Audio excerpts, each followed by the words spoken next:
এই ভাবনাটা আপনার করা উচিত ছিল। এই যে বছর শীত ঋত যায়, আমাকে কিন্তু একদিনও ফোন দিয়ে বলে না যে শীত গেল, আসিস বউটার সাথে নিয়ে বাড়িতে এসে পিঠা পিঠা খাওয়া যায়। বাড়িতে যে একটা ছোট ভাই আছে উনিও বলে না। আর যখন ভাই বাড়িতে যাই তখন কয় ভাই ভাত খাও না, কে ভাত খাওয়াইব না, বাপে কয় ভাত খাস না কে। কিন্তু আমি যে ওরা কিন্তু গ্রামের প্রতিবেশী এলাকার বাপ চাচারা তারাও কিন্তু এই কথা বলবে। আর যখন দূরে থাকি কেউ খবর নেয় না।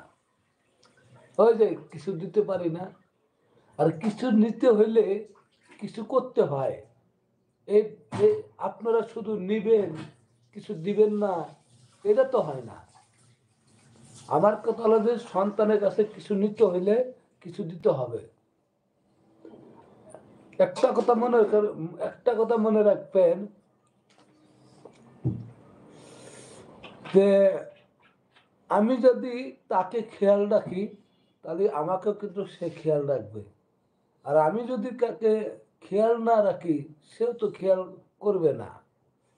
তে মানুষের টাকা যখন না থাকে তখন সে মানুষের চোখে অবহেলা, ঘৃণার পাত্র। আর একটা নারী যদি কালো হয় মানুষের চোখে অবহেলা, আর সুন্দর হইলে সে মানুষের চোখে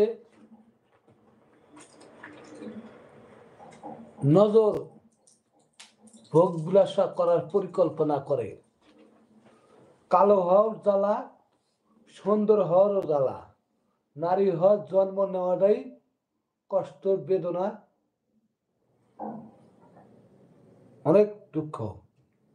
নারীর দুঃখ কেউই বোঝে না।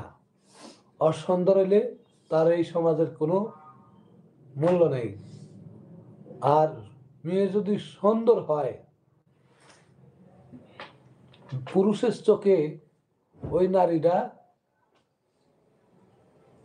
নিরাপত্তা নাই।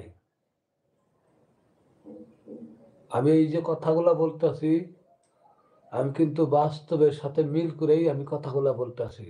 হয়তো কত মানুষের কাছে কষ্টের কথা হইতে পারে, আর কারো চোখে হয়তো ভালো লাগতে পারে।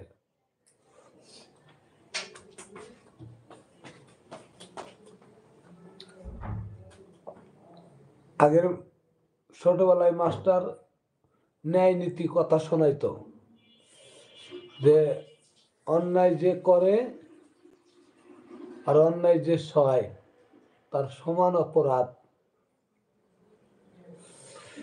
কিন্তু যখন একটা সন্তান স্কুলের ছাত্র বড় হয়ে প্রতিবাদ করে তখন ওই মাস্টারই বলে এখানে কি প্রতিবাদ করার জন্য কি তোমাকেই পাঠাইছিল? আর দেশে মানুষ নেই? তোমার মুখে ন্যায় নীতির আদর্শ মানায় না। হ্যাঁ কোন বাসে যাবে?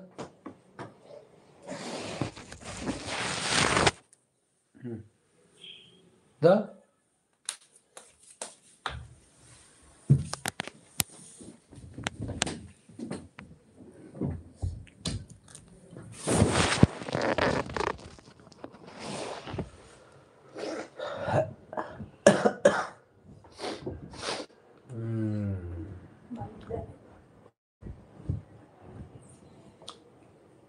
এই পর্যন্ত একটা কথা, নদীতে না যায় রে